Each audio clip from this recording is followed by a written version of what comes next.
जनतेच्या मनात भावना निर्माण झाली। लोकसभेच्या निवडणुकीमध्ये जो खोटारडेपणा काँग्रेसने केला होता तो खोटारडेपणा उघड झाला। काँग्रेसने मागासवर्गीय समाजाला कन्फ्यूज केलं की मोदीजी संविधान बदलणार आहे। आदिवासी समाजाला सांगितलं मोदीजी आरक्षण काढणार आहे आणि त्यामुळे मोठ्या प्रमाणावर आदिवासी समाज, ओबीसी समाज, एसटी समाज, मागासवर्गीय जनता ही काँग्रेसच्या खोट्या प्रचाराला बळी पडली। काँग्रेसने सांगितलं होतं की आमचा खासदार निवडून द्या, 8,500 रुपये महिलांना आम्ही खटाखट देऊ। काँग्रेस उघडी पडली। काँग्रेसचा खोटारडेपणा देशामध्ये उघड झाला आणि मोदींचा आत्मविश्वास, मोदींचं सरकार जे 2029 पर्यंत आहे, 2029 पर्यंत मोदींचं सरकार असल्यामुळं राज्याला सुद्धा डबल इंजिन सरकारची गरज आहे। हे आता हरियाणाच्या जनतेला, जम्मू काश्मीरच्या जनतेला आणि देशातल्या सर्व जनतेला आता कळायला लागला आहे की मोदीजी 2029च्या जूनपर्यंत प्रधानमंत्री असले आहेत आणि त्यामुळं त्या राज्यांनी सुद्धा विकसित भारताच्या संकल्पना साथ दिली पाहिजे। आपलं राज्य सुद्धा विकसित केलं पाहिजे। प्रधानमंत्री मोदीजी सोबत आपण जर राहिलो तरच राज्य विकसित होऊ शकतं। म्हणून मला वाटतं हरियाणा आणि जम्मू काश्मीरमध्ये मोठा विजय झाला। शेवटी डबल इंजिन सरकारच महाराष्ट्राचा, देशाचा, महाराष्ट्राचा किंवा आमच्या जर राज्याचा विचार केला, राज्याचा, तर महाराष्ट्राचा जर विचार केला तर महाराष्ट्राच्या 14 कोटी जनतेचं सुद्धा विकासाचं, या महाराष्ट्राला क्रमांक 1 वर आणायचं असेल तर डबल इंजिन सरकारच त्या ठिकाणी महत्त्वाचं आहे। आणि म्हणून त्या राज्याच्या जनतेला आता असं वाटतं आपण मोदींच्या पाठीशी राहिलं पाहिजे। आणि ज्या पद्धतीने मोदीजींनी तिसऱ्यांदा शपथविधी झाल्यावर 100 दिवसाचा जे अजेंडा मोदीजींनी राबवला देशाच्या विकासाचा, राज्याच्या विकासाचा, म्हणून त्या ठिकाणी जनता ही आता मोदींच्या मागे उभी झाली आहे। आणि महाराष्ट्रात सुद्धा तुम्हाला हे चित्र दिसेल। महाराष्ट्रात आमची जी महायुती आहे, या महायुतीला प्रचंड मतदान होईल, कारण डबल इंजिन सरकार महाराष्ट्रात गरज आहे। जसं हरियाणामध्ये डबल इंजिन सरकार लोकांनी निवडलं, जम्मू काश्मीरमध्ये आम्हाला मोठं यश मिळालं, महाराष्ट्रात सुद्धा पुढच्या काळामध्ये डबल इंजिन सरकार येईल। आणि महाराष्ट्राच्या विकासाचं स्वप्न आम्ही बघितलं आहे। आमच्या तिघेही जे नेते आहेत महाराष्ट्राचे महायुतीचे, देवेंद्रजी आहेत, अजितदादा आहेत, एकनाथजी आहे, या तिघांनी जी महायुती आणि महाराष्ट्रामध्ये आहे, या महायुतीच्या माध्यमातून आम्ही समोर जाऊ। आम्ही आज संपूर्ण महाराष्ट्राच्या 288 विधानसभेमध्ये जिल्ह्यामध्ये जल्लोष साजरा होतो आहे। भारतीय जनता पार्टी आणि महायुती हरियाणाच्या आणि जम्मू काश्मीरच्या विजयाचा जल्लोष करतो आहोत आणि या जल्लोषातनं महाराष्ट्र जिंकूया, महायुतीला जिंकवूया आणि महाराष्ट्रात डबल इंजिन सरकार आणूया, या भूमिकेतनं आम्ही काम करतोय।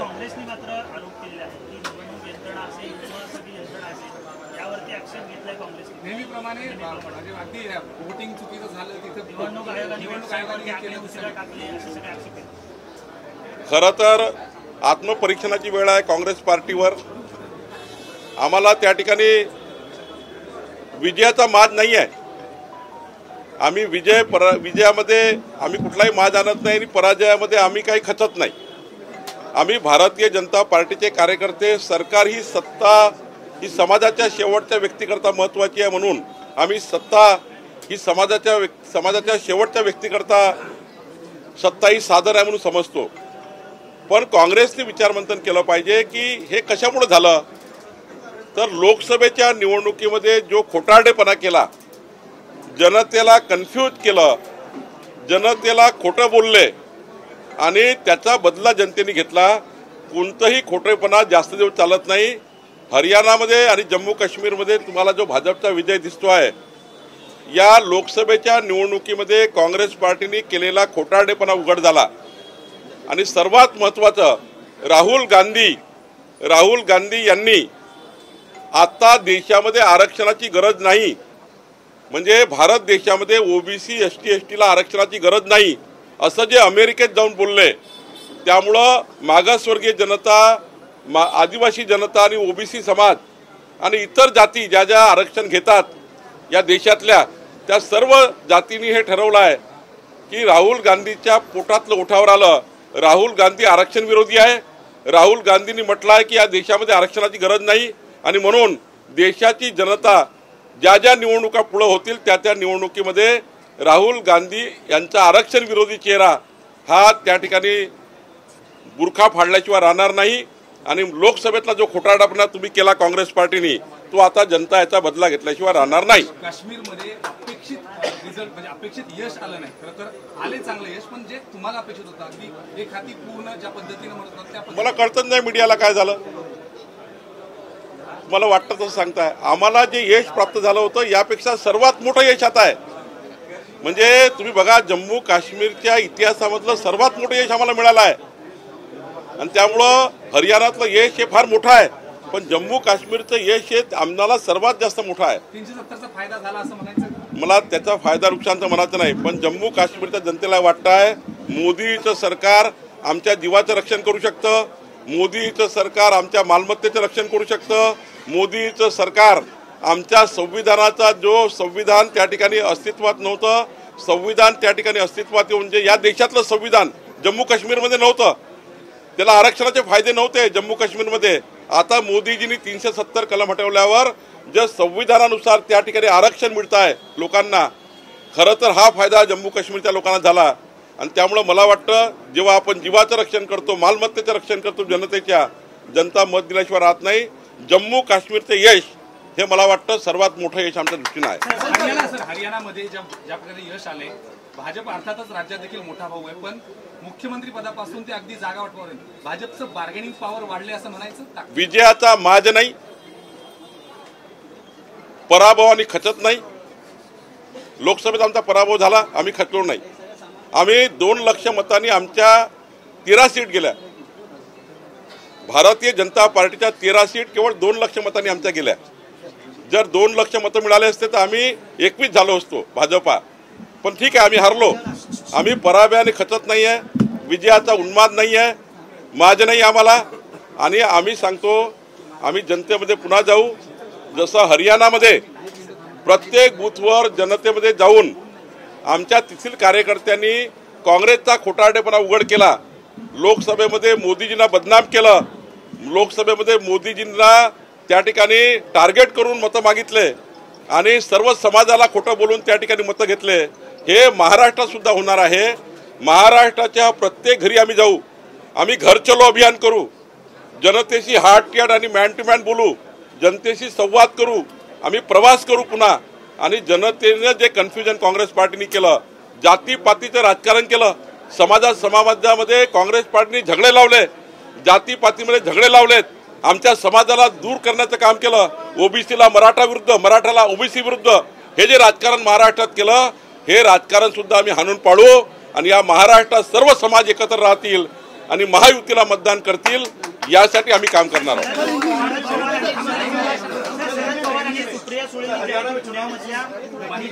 अत्याचारासंदर्भात पाहणी करायला गेलेल्या आहेत, त्यांनी परत म्हणतात की 1500 रुपये तुम्ही इकडे देताय, पण महिला कुठं सुरक्षित आहे. शरद पवार आज असं बोलले, लाडकी बहीण म्हणताय आणि त्या लाडकी बहिणीचा जीव जो आहे तो धोक्यात आहे असं पवारांनी म्हटलं. असं आहे, मला काही कोणत्या सरकारची तुलना करायची नाही आहे, पण माझ्याकडे आता एक डेटा आहे. या महाराष्ट्रात सर्वात जास्त अन्याय अत्याचार शरद पवार साहेब मुख्यमंत्री असताना झाले. या महाराष्ट्रात सर्वात जास्त अन्याय अत्याचार उद्धव ठाकरे बिना पिनाचे मुख्यमंत्री यांच्या काळात झाले. या महाराष्ट्रात सर्वात जास्त अन्याय विधानसभेत आणि मंत्रालयात न येणारे उद्धव ठाकरे यांच्या काळात झाले आहे. यांचा डेटा माझ्याकडे मोठा आहे, मला त्यात जायचं नाही. पण आमचं सरकार माननीय एकनाथ शिंदेजी, देवेंद्रजी, या राज्याला देवेंद्रजी सारखा एक सक्षम गृहमंत्री आहे. या राज्यामध्ये मोठ्या प्रमाणावर घटना होऊ याची काळजी सरकार घेत आहे. आमचं सरकार इमानदारीनं काम करत आहे. आमचं सरकार महिला बहिणीच्या सुरक्षेकरता काम करत आहे. आणि खरं तर आता महाविकास आघाडीच्या जीवावर आली आहे. 2.5 कोटी लाडक्या बहिणी, आमच्या 2.5 कोटी लाडक्या बहिणी, ज्या लाडक्या बहिणीला वर्षाचे 18,000 मिळणार आहे, एका घरात 36,000 रुपये मिळणार आहेत. या लाडक्या बहिणी महायुतीचं ताकदीनं सरकार आणल्याशिवाय राहणार नाही. कारण या आमच्या लाडक्या बहिणीला हे माहिती आहे महायुती आली, भाजपाची महायुती आली तर योजना सुरू राहणार आहे। आणि काँग्रेस पार्टीच्या नेत्यांनी परवा नागपूरच्या सुनील केदारांनी हायकोर्टमध्ये केस टाकली। त्यांचा जो बगलबच्चा आहे अनिल वडपल्लीवार त्यांनी मुख्यमंत्री लाडकी बहीण योजना बंद करण्याकरता केस टाकली। योजना बंद करण्याकरता आमच्या 2.5 कोटी बहिणी काँग्रेसनी जो नारा दिला आहे की आमचं सरकार आल्यावर आम्ही लाडक्या बहिणीची योजना बंद करू, याच लाडक्या बहिणी महाविकास आघाडीला संपूर्ण राख रांगोळी केल्याशिवाय राहणार नाही। आमच्या लाडक्या बहिणी या खऱ्या अर्थाने ज्यांची आम्ही सुरक्षा करतो आहे, ज्यांच्या पाठीशी आम्ही राहतो आहे, देशाच्या विकासामध्ये आत्मनिर्भर भारताकरता आमच्या महिला बहिणींना आम्ही सोबत घेतो आहे। आत्मनिर्भर भारताचा संकल्प मोदीजींनी आमच्या लाडक्या बहिणीच्या विश्वासावर केला आहे। आमच्या लाडक्या बहिणींना आम्ही प्रचंड ताकदीने सुरक्षा देऊ, त्यांना मदत करू, त्यांच्या ताकदीने त्यांच्या पाठीशी आमचं सरकार उभा आहे। महायुतीत तुम्ही सर्वात मोठा भाऊ आहात, मात्र मोठ्या भावाच्या निमित्तानं सगळ्यात लहान भाऊ जो सगळ्यात शेवटी आला तो काहीतरी अडचणीत आहे। खूप मोठी गळती जी आहे ती अजित पवार यांच्या पक्षाला लागलेली आहे। मोठा भाऊ नेमकं काय भूमिका असणार आहे महायुतीची, कारण याच दरम्यान महायुती देखील अडचणीत येईल। असं आहे, ज्यांना हे वाटतं आहे ना भाजपा सोडून, अजित पवारांना सोडून, एकनाथ शिंदेना सोडून आम्ही सत्तेमध्ये येऊ शकतो, त्यांना जे स्वप्न दाखवले आहेत की आमच्या लोकसभेसारखे आम्हीच सरकारमध्ये येणार आहोत, लोकसभेसारखे आमच्याच जागा येणार आहोत, पण जे गेले आहेत ना त्यांना प्रचंड पश्चाताप होणार आहे। आमच्या सरकारने, आमच्या नेत्यांनी ज्या पद्धतीनं ह्या लोकांना सांभाळलं, जो सन्मान दिला त्या ठिकाणी जे नेते गेले आहेत आज आमचा पक्ष सोडून, किंवा एकनाथ शिंदेचा सोडतायत किंवा अजित पवारांचा सोडतायत, त्या नेत्यांना पश्चाताप होणार आहे।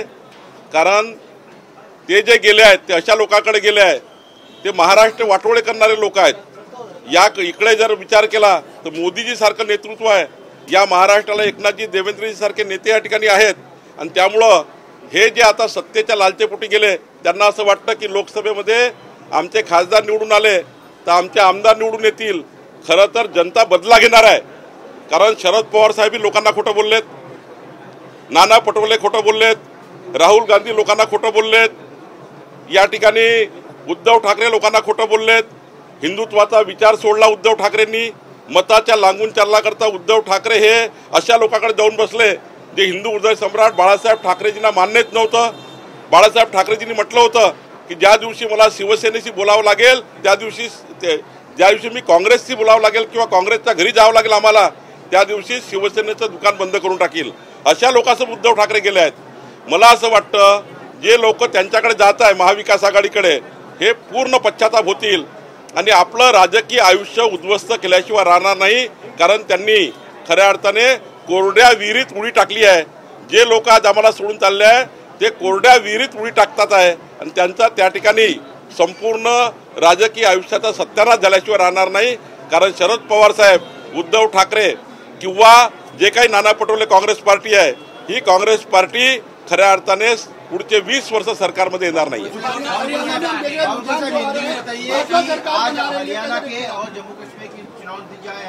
हरियाणा में एग्जिट पोल बता रही थी कांग्रेस की सरकार बनेगी, लेकिन वहां पर आपकी सरकार बनती नजर आ रही है, क्या कहेंगे जो चुनाव नतीजा है?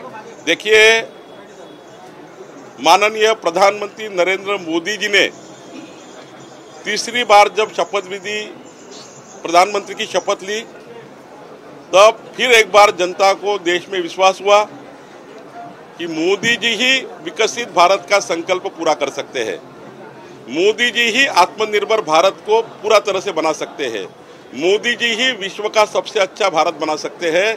यह आत्मविश्वास जनता में आया हुआ है। दूसरा, ये सबसे बड़ा अगर इसका उदाहरण होगा जो मुझे लगता है, नहीं मालूम मुझे क्या हरियाणा की जनता में क्या अंदर से उनका फीलिंग है, लेकिन मुझे लगता है कांग्रेस पार्टी जो झूठ बोली लोकसभा में, जो झूठा प्रचार किया कि मोदी जी आए तो संविधान बदल देंगे, मोदी जी आए तो आदिवासी का आरक्षण निकाल देंगे, मोदी जी आएंगे तो इस देश को बर्बाद कर देंगे, झूठा प्रचार जो किया, ये झूठा प्रचार का बदला जनता ने लिया है। कांग्रेस पार्टी झूठा बोला कांग्रेस पार्टी ने, हमारे बहनों को बोला कि हमारा सांसद चुन के लाओ, हम 30 तारीख को 8,500 रुपये खटाखट देंगे। भाग गए कांग्रेस पार्टी के लोग, सांसद भाग गए, महाराष्ट्र में तो बहुत वोट दे दिया। तो मुझे लगता है कि जो झूठी बातें कही वो एक बार झूठ बोल सकते, बार बार झूठ नहीं बोल सकते। आपने कर्नाटक में झूठ बोला, वहां पे आपने वादे पूरे नहीं किए। आपने तेलंगाना में झूठ बोला, वहां वादे पूरे नहीं किए।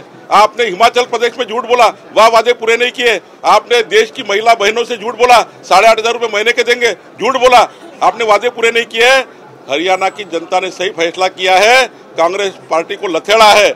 और जम्मू कश्मीर में तो मुझे बहुत आनंद है कि वहाँ की जनता ने जो सबसे महत्व का उनकी जान माल की रक्षा करने वाले मोदी जी, उनको सुरक्षा देने वाले मोदी जी, संविधान था लेकिन संविधान का आरक्षण वहां नहीं मिलता था, उनको आरक्षण मिला।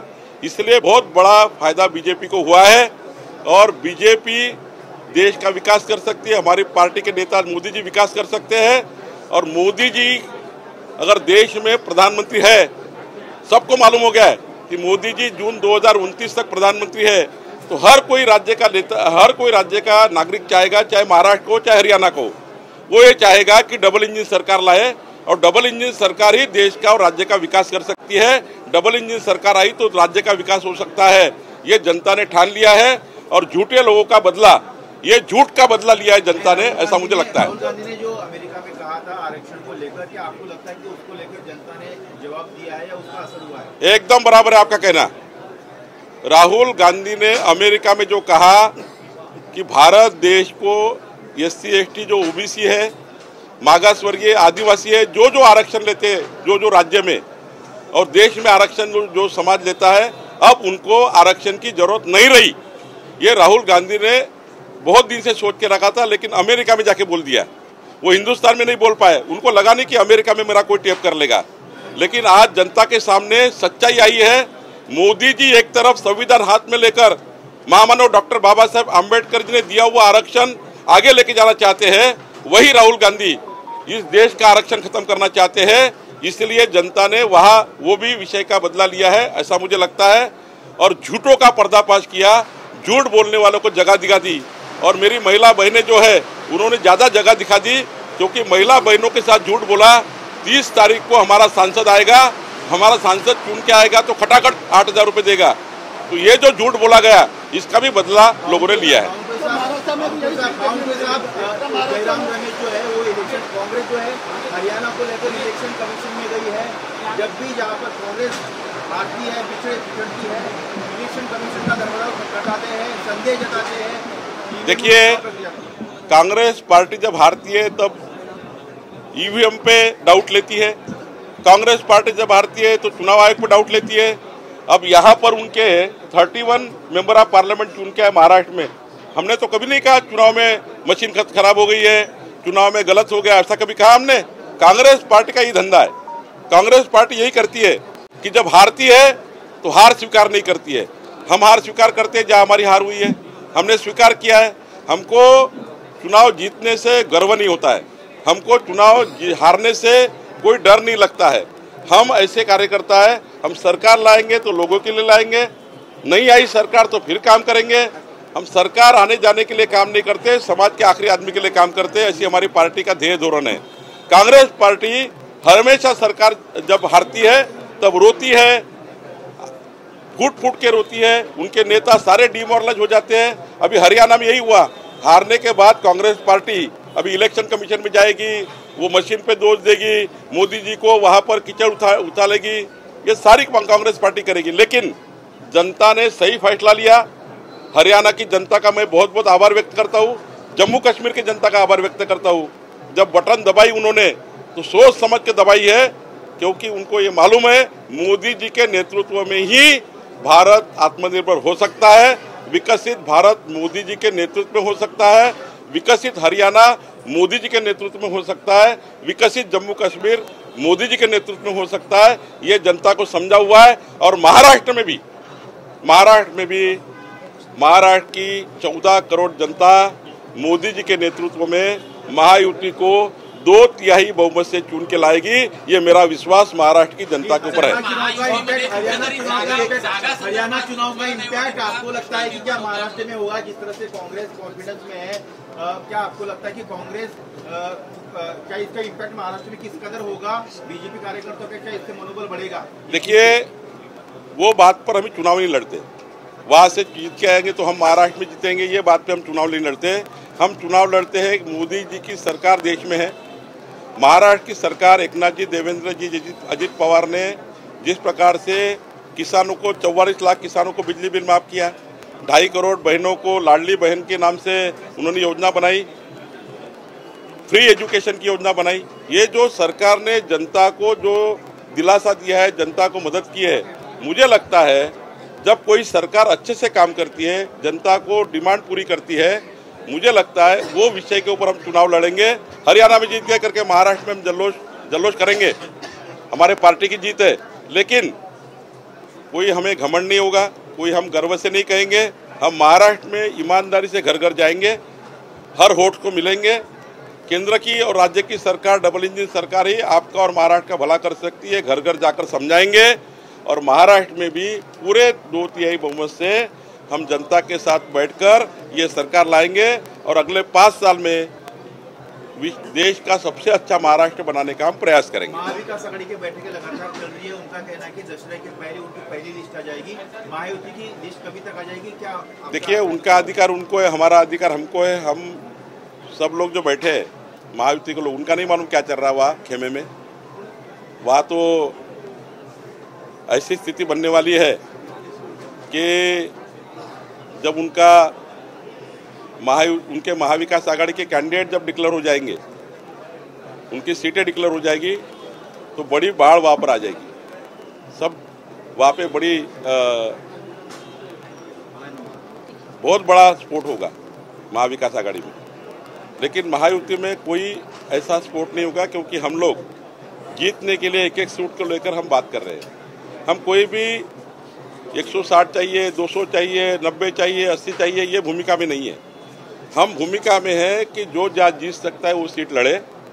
हमारे कार्यकर्ता की जो मांगे हैं उसका भी हम पूरा करेंगे और निश्चित रूप से हम कार्यकर्ता की भावनाओं को लेकर, वहाँ के जीतने का पैरामीटर को लेकर, जनता का मत क्या है, कार्यकर्ता का मत क्या है, और हमारा उम्मीदवार भी जो रहेगा वो भी अच्छा एडिशन करने वाला रहेगा, ताकि हम लोग चुनाव में 100% जीतने के लिए महायुति काम करेगी। और महायुति कैंडिडेट ऐसे ही देगी जो चुनाव जीत सकते हैं, जो चुनाव जीतने के लिए पूरी तरह से। कोई पहली लिस्ट आएगी क्या आपको? हाँ, हमारी पहली लिस्ट शायद दशहरे के बाद हम लोग बैठ सकते हैं। निश्चित रूप से हमारा पूरा अभी फाइनल होना है। हमारे तीनों नेता प्रेस कॉन्फ्रेंस लेकर डिक्लेयर करेंगे, लेकिन हम लोग अच्छे से हमारी महायुति डिक्लेयर करेंगे। कल हमने एक महायुति की प्रेस रखी है, जिसमें हम महायुति की हर विधानसभा की समन्वय समिति भी हम करेंगे। कल हमारी 288 राष्ट्रवादी के अजित दादा के एक समन्वयक होगा एक समिति में, एक शिवसेना से होगा, एक भाजपा से होगा, और हर विधानसभा में हमारी जो कोऑर्डिनेशन समिति है उसके माध्यम से हम सारे महायुति की पार्टी का कोऑर्डिनेशन करके चुनाव लड़ेंगे। और उसके लिए हम लोग कल 288 विधानसभा में हमारी समन्वय समिति भी हम डिक्लेअर करेंगे। महायुतीमध्ये प्रश्न असा आहे, सर महायुतीमध्ये आता काही मधले काही नेते तुम्हाला कार्यकर्ते भेटायला आले, सोबतच अमरावतीमध्ये नवनीत राणा असेल किंवा कागलमधनं आता वीरेंद्र वडलेकरांनी दावा केलेला आहे की आम्ही देखील कागलची सीट लढू। कशा प्रकारे बघताय, कुठेतरी वादाची ठिणगी पडण्याची शक्यता? जोपर्यंत आमच्या सीट जाहीर होत नाही, प्रत्येक पक्षाच्या प्रत्येक कार्यकर्त्याला आपलं मत मागण्याचा, आपलं मत मांडायचा पक्षश्रेष्ठीकडे आलाय ना, पक्षाच्या अध्यक्षाकडे किंवा पक्षाच्या नेत्याकडे आलाय, देवेंद्रजीकडे आलाय, आपलं मत मागण्याकरता आले आहेत। आणि त्यामुळं मत मांडण्याचा अधिकार प्रत्येकाला आहे, तिकीट मागण्याचा अधिकार प्रत्येकाला आहे। पण शेवटी आम्हाला विश्वास आहे भारतीय जनता पार्टीच्या कार्यकर्त्यावर। आमचा कार्यकर्ता ज्या दिवशी निर्णय होऊन जाईल त्या दिवशी एकत्रितपणे महायुतीला मदत करेल। जे जात आहेत, जे गेले आहेत त्यांना पश्चाताप होईल, जे आम्हाला सोडून गेले आहेत त्यांना पश्चाताप होईल, आणि जे आमच्यासोबत राहतील त्यांना आनंद होईल। आणि या महाराष्ट्रात पुन्हा नवीन सरकार येऊन या महाराष्ट्राच्या भल्याकरता आम्ही सर्व पक्षाचे कार्यकर्ते काम करू।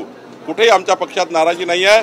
आणि ज्यांना जायचंच आहे, मी वारंवार सांगतो आहे, मी त्यांना विनंती करतो आहे, कोणीही पक्ष सोडून जाऊ नका, कोणीही पक्षाच्या विरुद्ध लढू नका। पक्ष हा मोठा आहे, सर्वात प्रथम देश आहे, मग आपला पक्ष आहे, मग नंतर आपण आहोत। मग जर देशाकरता काम करायचं आहे, पक्षाकरता काम करायचं आहे, तर त्या ठिकाणी कोणत्याही कार्यकर्त्यांनी, कोणत्याही नेत्यांनी आमचा पक्ष सोडून जाऊ नये। हा सर्वांचा पक्ष आहे, हा महाराष्ट्राचा सर्व जनतेचा पक्ष आहे। या पक्षामध्ये आपण सर्वांनी राहावं, कोणीही पक्ष सोडू नये। पुढे मोदीजींचं सरकार आहे 2029 पर्यंत आणि 2047 पर्यंत या देशामध्ये आपलं सरकार राहणार आहे। त्यामुळे आपला पक्ष सोडून कोणी जाऊ नये। महाराष्ट्रात प्रचंड बहुमताने आपलं सरकार येणार आहे आणि जे गेले आहे त्यांनी कोरड्या विहिरीत उडी टाकली आहे, त्यांनी त्या ठिकाणी आत्महत्येचा प्रयत्न केला आहे। आमचे कार्यकर्ते जे इमानदार कार्यकर्ते आहेत, जे पक्षाला आईसारखं प्रेम करतात, ते कार्यकर्ते कधी आम्हाला सोडून जाणार नाही।